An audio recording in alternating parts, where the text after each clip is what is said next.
Okay? Let me ask you a whole question. Actually, it's a couple of questions, but this is fun. Okay, what's up?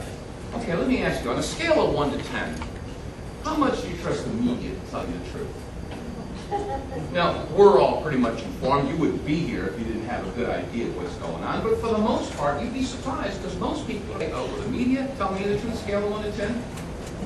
4. Sometimes you get some idiot that says, oh man, 9. Okay, they're foxes. They're foxes.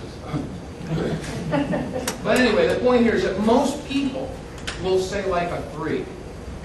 Okay, they say, okay, scale of 1 to 10, how much you trust the government, the media to tell you the truth, and they say about a 3. And then you follow that by saying, how much on a scale of 1 to 10 do you trust the government to tell you the truth? And they go, oh gosh, 1, 2, -5, you know. Oh, okay, so then you follow up by saying, okay, well look, if you were to take an exam, you gave a 3 for the media. If you took an exam and got a 3 or a 30%, would you pass or fail? And they go, fail. Okay. Well, if you took an exam and you got a 1 or a 10%, would you pass or fail? Fail. And you finally say, where do you get all your official information? Well, from the TV and government officials.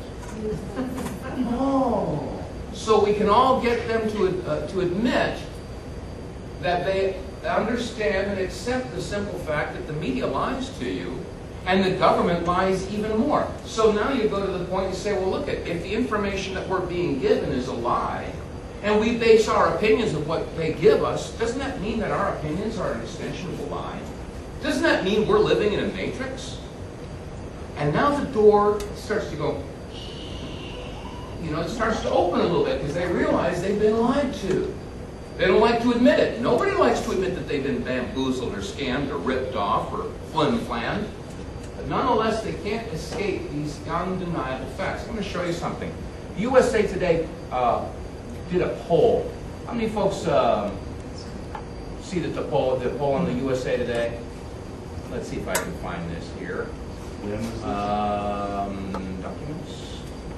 Well, this is what this is. This is going to be under. Where is it? I had it up here. I forgot what I did with it. Okay, documents, news. There it is. News.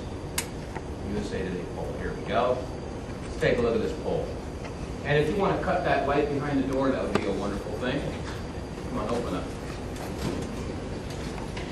Okay, take a quick look at some of this stuff here. A USA Today poll asked the question, if you will please open. Thank you. Okay, whom do you trust? Now this was on the front page of the USA Today, oh, I don't know, maybe it was about 4 or 5 years ago. Alright, let me see, I'll go up a little bit higher. Okay, look at the very bottom of the list. A USA Today poll asked the question, whom do you trust? Very bottom of the list was federal government was 6%. Let's think outside of the cage. Turn that number around. If only 6% trust federal government, how many don't? 94%. Let's go up the list. You got your newspapers, your TV news, the media, about 24%. Turn that number around. That means 76% don't trust the media.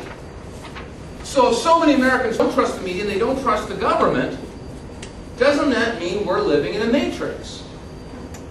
So this is how you put the shadow of doubt in their minds. Say, hey, look at where did you get your information about what happened on September 11th? From what they saw on TV. From what the government told us.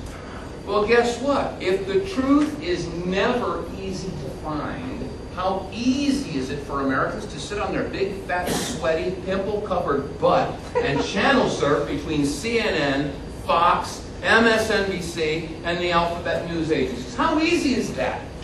It's real stinking easy. So if the truth is never easy to find, how much truth could there be there? So this is how you start planting the seeds of doubt in their minds. You get them to open up the door. Once you've established these simple facts and say, well, look, there's a lot of stuff about 9/11 that has been absolutely covered up. And you've been lied to. And that's when they say, oh, come on, well, if the official story is a lie, then what really happened?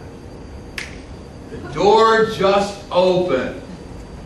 You see how you do this? We have to turn the thing around. We have to think outside of the cage and get them. Get Bubba, who's been sitting on the couch watching reruns of The Simpsons with a remote in one hand and a beer in the other. They don't know any of this stuff because they've been brainwashed, dumbed down, and made into stupid sheeple. But if we can break through this wall that they've been conditioned to live with, and indeed expect, then we can start to get these words of wisdom into their heads. It's just like when I talk to people every day about Ron Paul, and people that haven't heard much about Ron Paul, most of the time I get, oh, he's just another politician guy out there, and they're all crooks and that. And, you know, and I tell them, I said, look, listen to yourself. You've been screwed over, messed over, lied to so many times, and you just expect it, and that's just the normal response. That's right. They're all crooks. They're all criminals. And that's what I get. I say, well, no, this is Ron Paul is not the exception, not the rule. You know, I try to get them to take a look at it. But I tell them, I said, look, listen to yourself. You've been burned so many times. Here's how you turn it around. Okay? They say, oh, they're all crooks and criminals. Yeah. Okay? You say, well, do you know all of them? Who's your representative?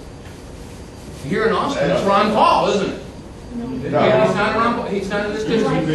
Okay. It's Lord Dog shit. Lord, okay. Bottom line is, you know all of the representatives. You say, okay, look, at obviously nobody does. I don't, you don't, and I would challenge anybody here to know all the congressional representatives. It just doesn't happen.